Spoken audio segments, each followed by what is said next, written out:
En el proceso de paz firmado con las FARC en 2016, la Justicia Especial para la Paz, JEP, reconoció por primera vez en la historia de Colombia a las personas de la comunidad LGBTIQ+ como víctimas del conflicto armado. Este reconocimiento diferencial ha sido un caso único en la historia de tribunales de justicia transicional sobre una población que ha tenido que dar muchas luchas por la reivindicación de sus derechos. ¿Cómo han sido esas luchas por la visibilidad y el reconocimiento de los derechos de las personas LGBTIQ+ en Colombia? Yo te lo voy a contar, porque eso lo sé de memoria. Para comenzar, definamos quiénes componen la población LGBTIQ+. Esta sigla corresponde a lesbianas, gays, bisexuales, transexuales, intersexuales, queer y otras identidades de género que no corresponden a lo heteronormativo. Políticamente, digamos, se habla de personas LGBTI. Así quedó la política pública nacional para la garantía plena de los derechos de las personas de los sectores sociales de lesbianas, gays, bisexuales, transgeneristas e intersexuales. Pero cada vez salen más denominaciones, cada vez salen más orientaciones sexuales, identidad y expresiones de género diversa. ¿Para qué poner todo el abecedario? Es mejor hablar de diversidades sexuales de género y de relaciones, ¿sí? A mí personalmente me gusta hablar mucho más de diversidad sexual de género y de relaciones, ¿sí? Cuando yo hablo de diversidad sexual de género y de relaciones, todas las personas cabemos en esa frase, ¿cierto? Todas las personas tenemos sexualidad. Cuando hablamos de sexualidad, no estamos hablando de genitalidad o de lo que hacemos cuando estamos teniendo un encuentro erótico con otra persona. La sexualidad hace parte como fundamental de la identidad general de las personas. Esta identidad con la sexualidad tiene 3 puntos específicos que son el sexo, el género y la orientación sexual. El sexo entendido como la asignación biológica en los seres humanos, hombre o varón, hembra o mujer y personas intersexuales. El género son las expectativas sociales y culturales que se tienen acerca del hecho de ser denominado al momento de nacer como hombre, mujer o intersexual. Son las expectativas sociales y culturales. Y la orientación sexual es la dirección que toman mi afectividad y mi erotismo. De quién o quiénes me quiero enamorar o con quién o quiénes quiero tener relaciones sexuales. Pero al preguntarnos de qué se habla cuando nos referimos a la población LGBTIQ+, la respuesta no se reduce a una definición. Se habla también de exclusión, de violencias, negación de derechos y de luchas y reivindicaciones que llevan muchos años, porque las personas con orientaciones e identidades sexuales diversas han existido siempre. No se trata, como algunos piensan, de una moda o fenómeno, ni tampoco apareció recientemente. La lucha de los sectores sociales LGBTI parte de una premisa básica y es defender la vida, ¿no? Es como un mecanismo de emergencia, no es una cuestión estética o no es una cuestión de un derecho de segunda o de tercera categoría, estamos hablando de defender la vida. Durante muchos años, todo lo que se saliera de la heteronorma o de la posibilidad de reproducirse para poder tener hijos que cuidaran a la familia y que además ayudaran al trabajo del colectivo, pues era mal visto, pero además un riesgo para la comunidad. Esa es la razón principal por la cual se empieza a perseguir a todo lo que no fuera heterosexual, de una familia binaria, de una apuesta de la reproducción de la familia. A partir de esa persecución es que se pone en riesgo, y no solo en riesgo, sino se atenta totalmente contra la vida de las personas sexualmente diversas. Y el punto de partida, la primera gran apuesta del movimiento social LGBTI, antes incluso de ser movimiento, fue la defensa de la vida. Poder garantizar que su vida se respetara, pero además de eso, que fuera una vida digna. Y esa vida digna implica salud, educación, trabajo y tener derecho a los básicos de cultura y del gozo en la vida cotidiana. Las religiones y el conservadurismo no han podido acallar las voces de esta comunidad. Aunque las asociaciones de personas diversas son anteriores, en el mundo se reconoce al levantamiento de Stonewall, ocurrido en 1969 en Nueva York, como el inicio del movimiento LGBT, pues marcó la salida a la luz pública de la resistencia y el orgullo de ser.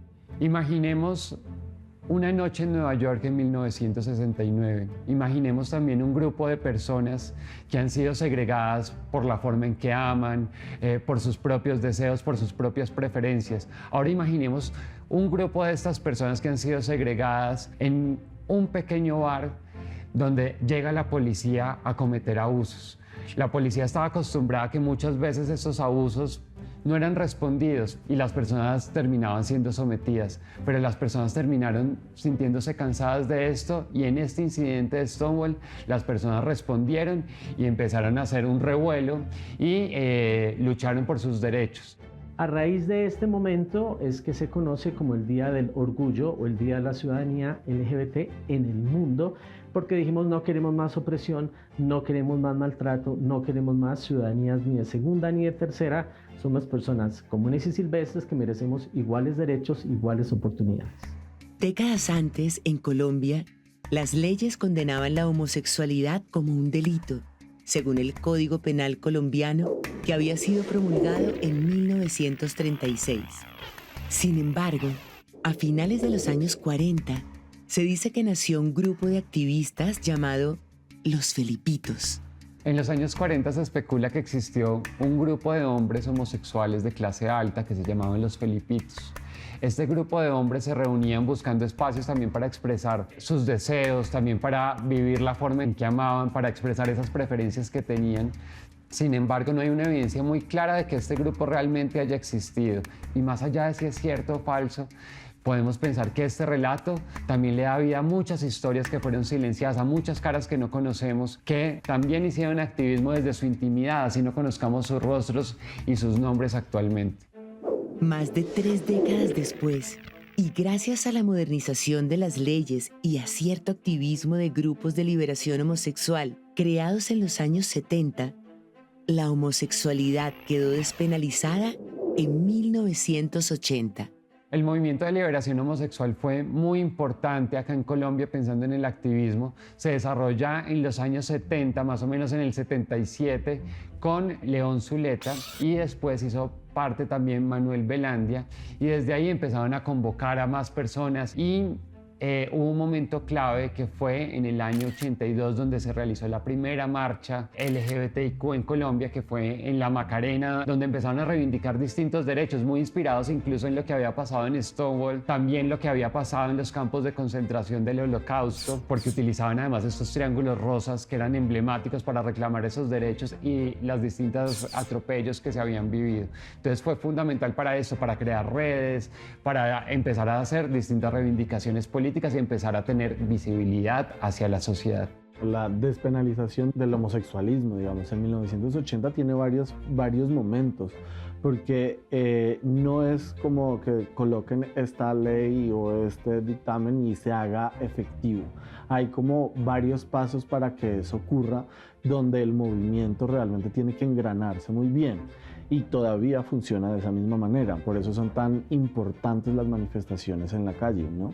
Las manifestaciones públicas, porque son las que hacen puya para que realmente estas leyes se concreten. Entonces, si hubo estos primeros activistas, Manuel Velandia, León Zuleta, que van a empezar a abrir, digamos, este espacio y a pasar estas leyes para que se hagan efectivas políticamente.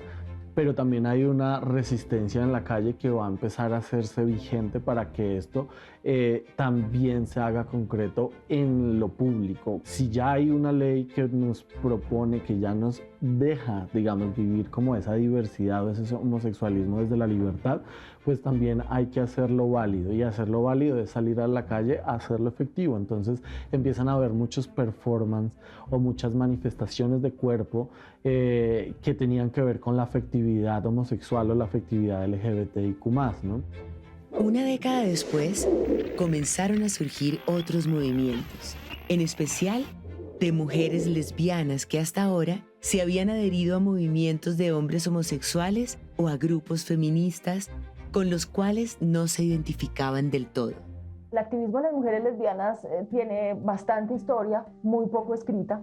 Realmente, que yo tenga conocimiento, en los años 70 había grupos de mujeres lesbianas muy invisibles, muy pequeños, muy vinculados a la academia, a la reflexión académica, dentro de espacios feministas mucho más grandes, colectivos de autoconciencia, de conversación, quizás no muy visibles, pero que se estaban haciendo preguntas sobre la visibilidad lésbica, que además sigue siendo un tema que hoy todavía es relevante. O sea, la visibilidad de las lesbianas es mucho menor que la visibilidad gay, la visibilidad trans, y particularmente el activismo lésbico que yo conozco directamente, en el que tuve oportunidad de participar, es en los años 90, cuando se cumplen los 25 años de Stonewall. Empieza como una segunda ola de organización del movimiento LGBT, con reivindicaciones mucho más concretas alrededor de los derechos. Ahí las mujeres lesbianas entonces empiezan a salir más visiblemente, se fundan varios grupos.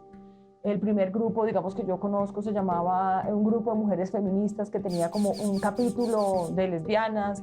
Luego hay que se llamaba Grupo de Mujeres Feministas. Luego hay un grupo que se llamaba Grupo de Mujeres Lesbianas, que no tenía ningún nombre. Luego hay otro que se llama Solidaridad Lésbica. Luego está Triángulo Negro. El Triángulo Negro viene desde la Segunda Guerra Mundial. Los nazis en los campos de concentración tatuaban a las mujeres lesbianas con un triángulo negro con la punta hacia abajo, dentro de un grupo de mujeres que eran malas para la sociedad, con el grupo donde estaban las ladronas y las prostitutas.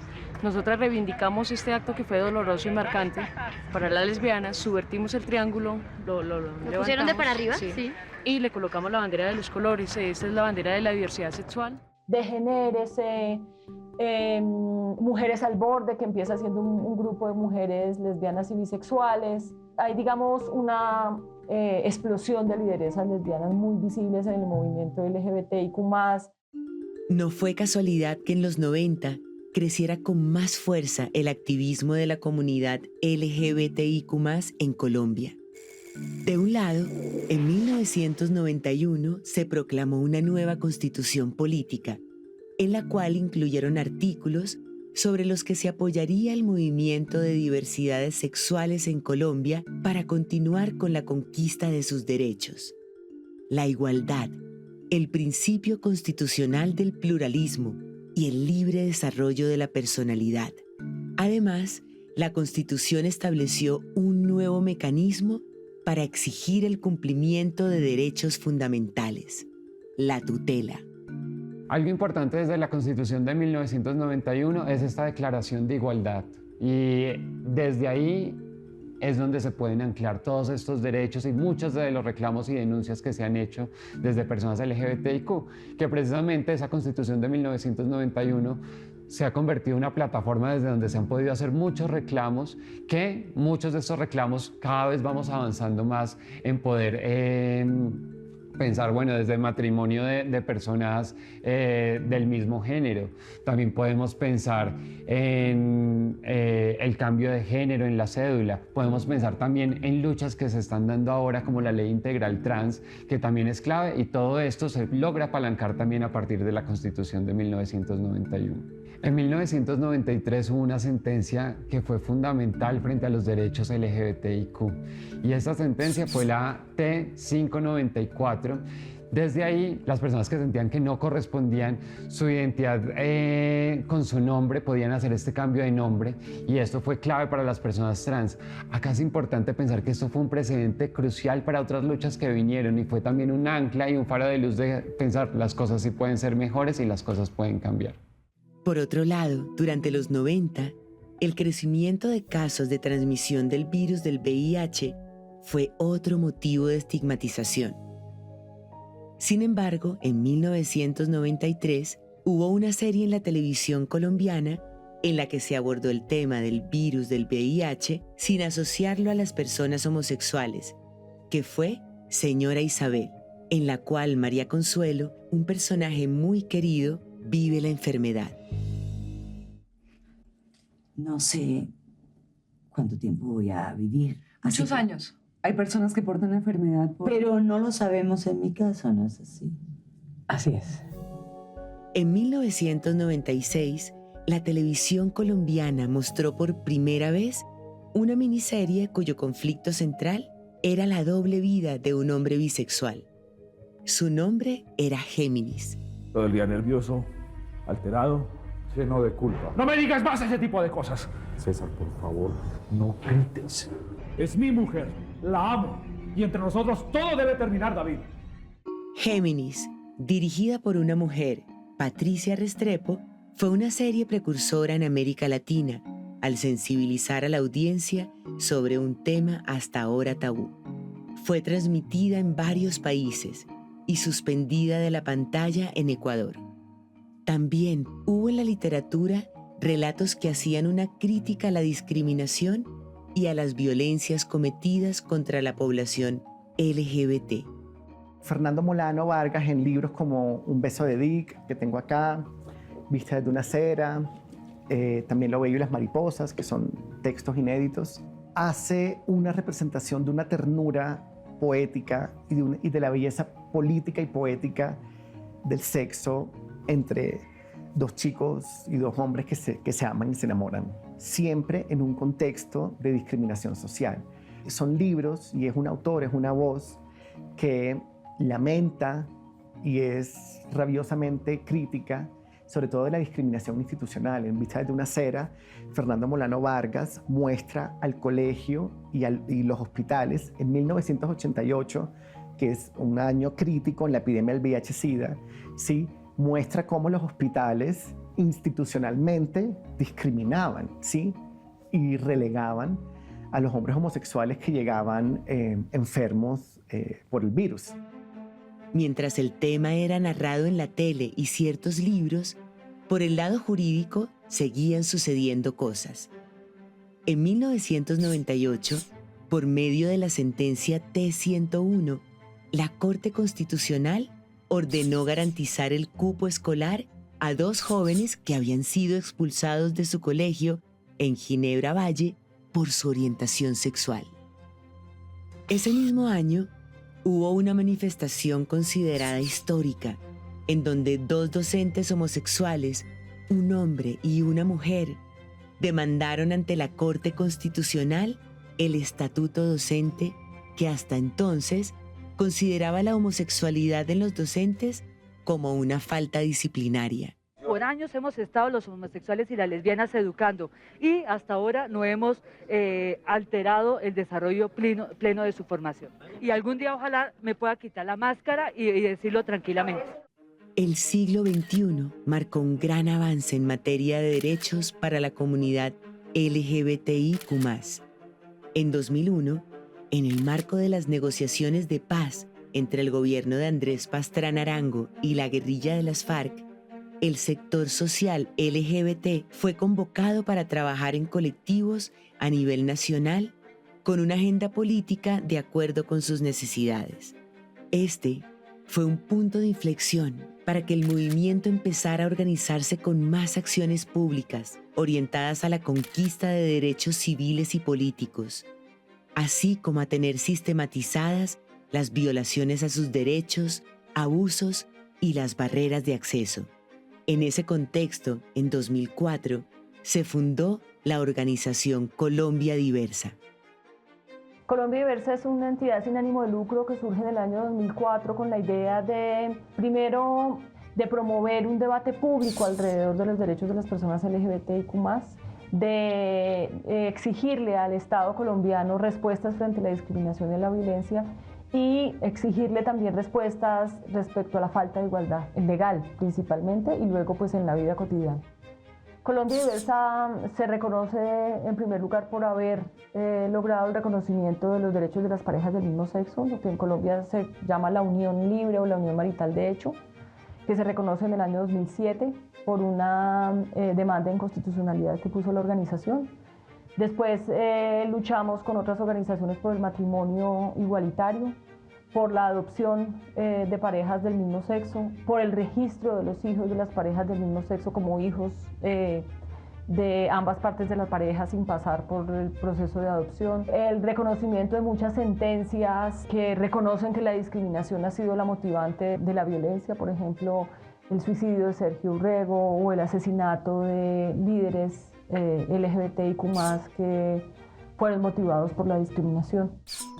A partir de la sentencia C-075 de 2007, las parejas del mismo sexo pudieron heredar su patrimonio a su cónyuge, afiliar a la pareja a la seguridad social y heredarle la pensión. Las parejas por fin tuvieron derecho a subsidios familiares y a indemnizaciones de seguros, entre otras cosas. Adicionalmente, en 2006, en la alcaldía de Lucho Garzón, en Bogotá, se fundó el primer centro comunitario LGBT, pionero en Latinoamérica. El Centro Comunitario LGBT, así se llamaba, era el quinto punto de la política pública LGBT de Bogotá. Esto fue en la alcaldía de Lucho Garzón y era una casa en la que se prestaban servicios de acompañamiento psicológico y acompañamiento legal a las personas LGBT de la ciudad. La función y el objetivo del centro comunitario era que existiera un lugar en donde las personas LGBT de la ciudad pudiéramos reunirnos. Yo creo que fue muy emocionante, fue una cosa muy bonita lo que hicimos, salir a volantear en los bares y en los lugares de Chapinero. La alcaldía local de Chapinero tenía una partida presupuestal y una unión temporal que fue con Colombia Diversa, Pro Familia, la Fundación Arcoíris, hicieron una contrapartida presupuestal para que el centro comunitario pudiera funcionar bien, sin pagar arriendo, servicios, nuestros sueldos, etcétera, etcétera. Y se hicieron muchas fiestas, se hicieron muchos eventos. Aquí en el Parque de los Hippies hacíamos algo que se llamaba el Festival de la Diversidad, un domingo por la tarde. Hoy en día es la Semana por la Diversidad. A pesar de que gobiernos locales como el de Bogotá y Medellín comenzaron a mostrar apertura hacia la comunidad LGBTIQ+, y la incluían dentro de sus políticas, el gobierno central de la época no era muy afín con sus luchas.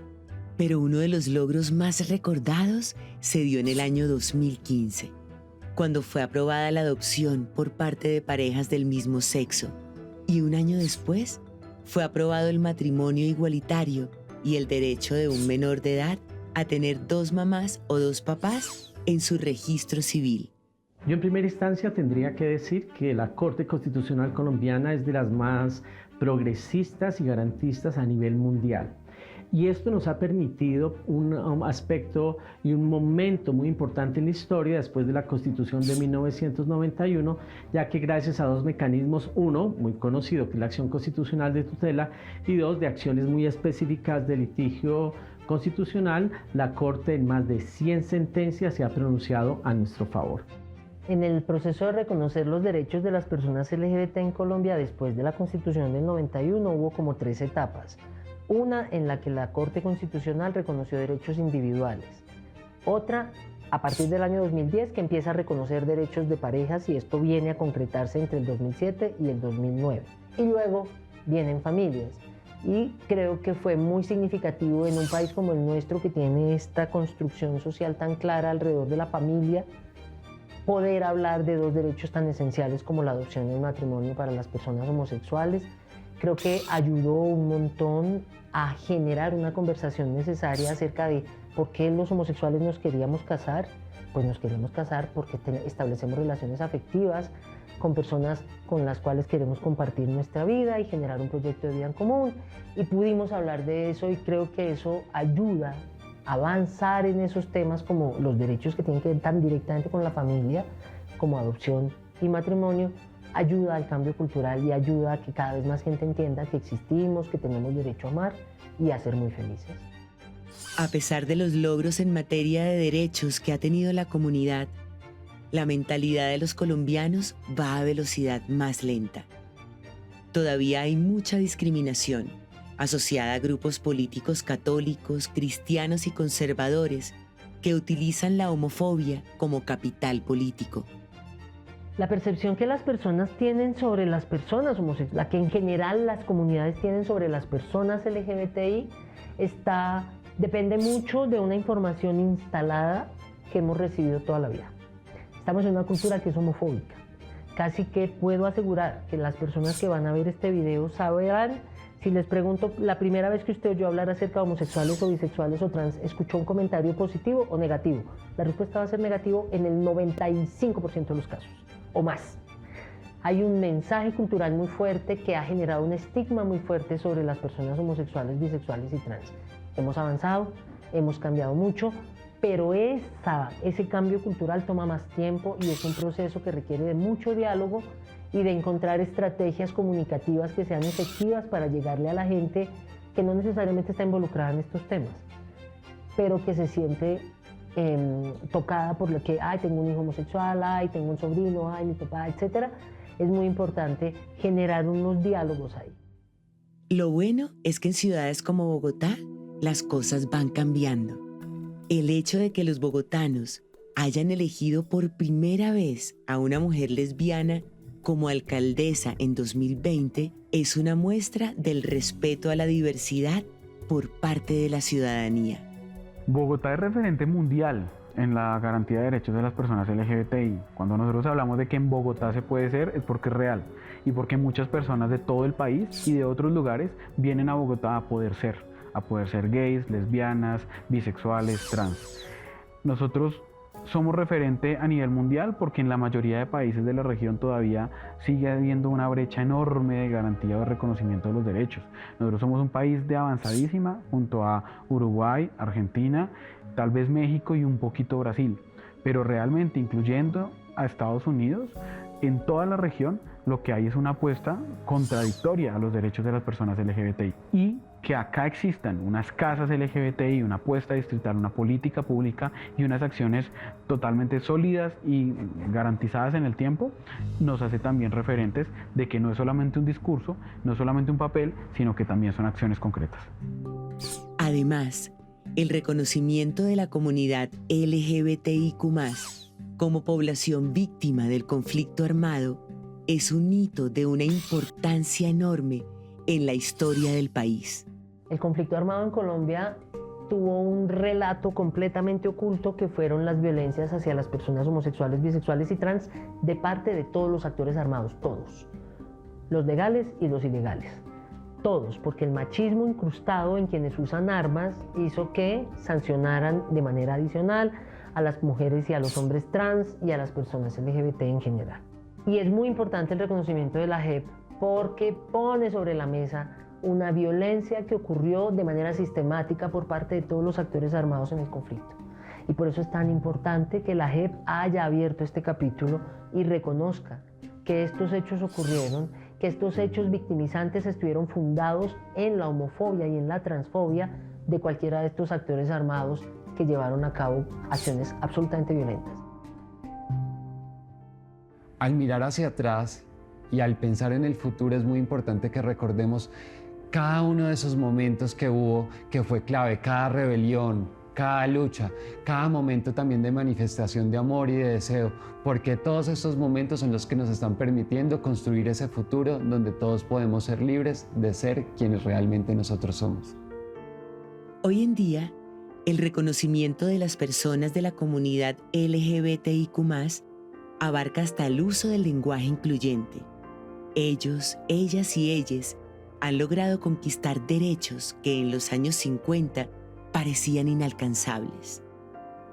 Sin embargo, a pesar del avance a nivel de leyes y del crecimiento de movimientos activistas, aún hay muchos imaginarios, estigmatizaciones y estereotipos que desmontar para que se materialicen sus derechos e incluso algo fundamental, el respeto. ¿Y tú? ¿Qué crees que hace falta para que se garanticen sus derechos?